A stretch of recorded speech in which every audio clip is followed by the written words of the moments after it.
Welcome back to your daily bedtime stories. Tonight's story is Miss Rumphius. Story and pictures by Barbara Cooney. Published by Picture Puffins.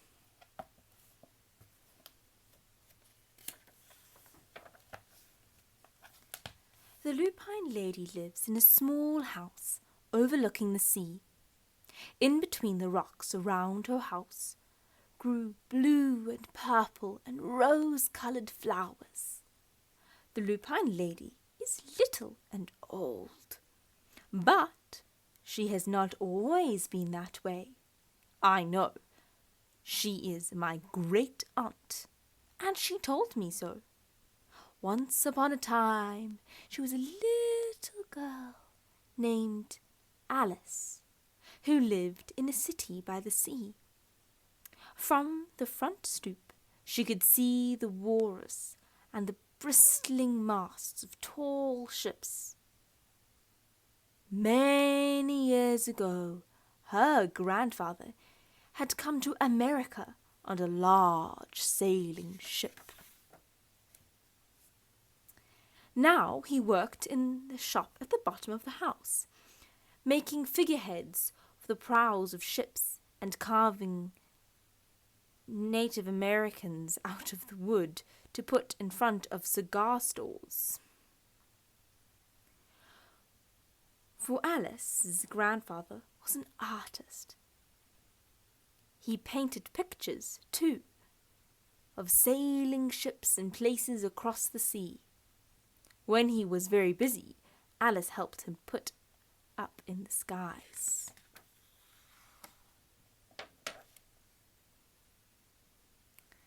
In the evening, Alice sat on her grandfather's knee and listened to his stories of faraway places. When he had finished, Alice would say, "When I grow up, I will too go to faraway places, and when I grow old, I too will live beside the sea." "That is all very well, little Alice," said her grandfather, "but there's a third thing you must do." "What is that?" asked Alice. "You must do something to make the world more beautiful," said her grandfather.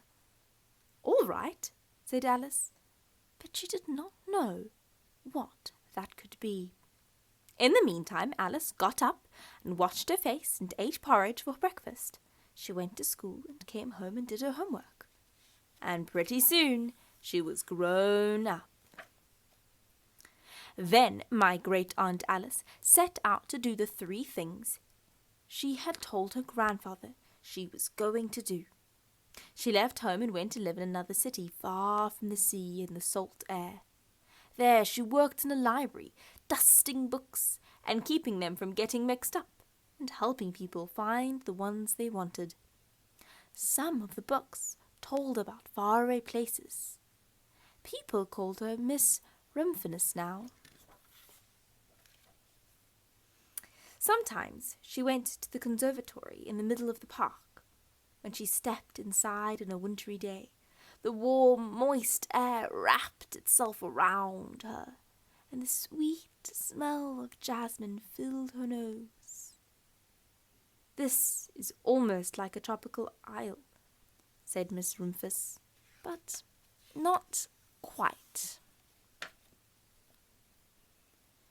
So Miss Rumphius went to a real tropical island where people kept cockatoos and monkeys as pets. She walked on long beaches, picking up beautiful shells. One day she met the Bappa Raja, king of a fishing village.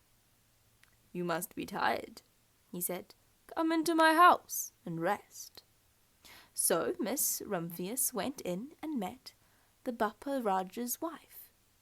The Bappa Raja himself fetched a green coconut and cut a slice off the top so that Miss Rumphius could drink the coconut water inside. Before she left, the Bappa Raja gave her a beautiful mother-of-pearl shell on which he had painted a bird of paradise and the words, "You will always remain in my heart." you will always remain in mine too," said Miss Rumphius. My great-aunt Alice Rumphius climbed tall mountains where the snow never melted.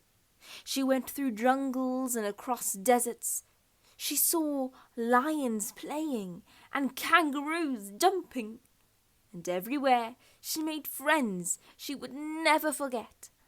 Finally, she came to the land of the lotus eaters, and there, getting off a camel, she hurt her back. "What a foolish thing to do," said Miss Rumphius. "Well, I have certainly seen faraway places. Maybe it's time to find my place by the sea." And it was, and she did. From the porch of her new house, Miss Rumphius watched the sun come up. She watched it cross the heavens and sparkle on the water. She saw it set in glory in the evening. She started a little garden along the rocks that surrounded her house, and she planted a few flower seeds in the stony ground. Miss Rumphius was almost perfectly happy. "But there is still one more thing I have to do," she said. I have to do something to make the world more beautiful." "But what? The world already is pretty nice," she thought, looking out over the ocean. The next spring, Miss Rumphius was not very well. Her back was bothering her again, and she had to stay in bed most of the time. The flowers she'd planted in the summer before had come up and bloomed in spite of the stony ground. She could see them from her bedroom window, blue and purple and rose-coloured. "Lupines," said Miss Rumphius with satisfaction. "I've always loved lupines the best. I wish I could plant more seeds this summer so that I could still have more flowers next year." But she was not able to. After a hard winter, spring came. Miss Rumphius was feeling much better. Now she could take walks again. One afternoon she started to go up and over the hill, where she had not been in a long time. "I don't believe my eyes," she cried when she got to the top, for there on the other side of the hill was a large patch of blue and purple and rose-coloured lupines. It was the wind, she said as she knelt in delight. "It was the wind that brought the seeds from my garden here. And the birds must have helped." Then Miss Rumphius had a wonderful idea. She hurried home and got out her seed catalogues. She set off to the very best seed house for 5 bushels of lupine seed. All that summer, Miss Rumphius, her pockets full of seeds, wandered over fields and headlands, sowing lupines. She scattered seeds along the highways and down the country lanes. She flung handfuls of them around the schoolhouse and the back of the church. She tossed them into hollows in along stone walls. Her back didn't hurt her any more at all. Now, some people called her that crazy old lady. The next spring, there were lupines everywhere. Fields and hillsides were covered with blue and purple and rose-coloured flowers. They bloomed along the highways and down the lanes. Bright patches lay around the schoolhouse and the back of the church. Down in the hollows and along the stone walls grew the beautiful flowers. Miss Rumphius had done the third, the most difficult thing of all. My great-aunt Alice, Miss Rumphius, is very old now. Her hair is very white. Every year there are more and more lupines. Now they call her the Lupine Lady. It's Sometimes my friends stand with me outside her gate, curious to see the old lady who planted the fields of lupins. When she invites us in, they come slowly. They think she's the oldest woman in the world. Often she tells us stories of faraway places. When I grow up, I tell her, I too will go to faraway places and come to live by the sea. That is all very well, little Alice, says my aunt, but there's a third thing you must do.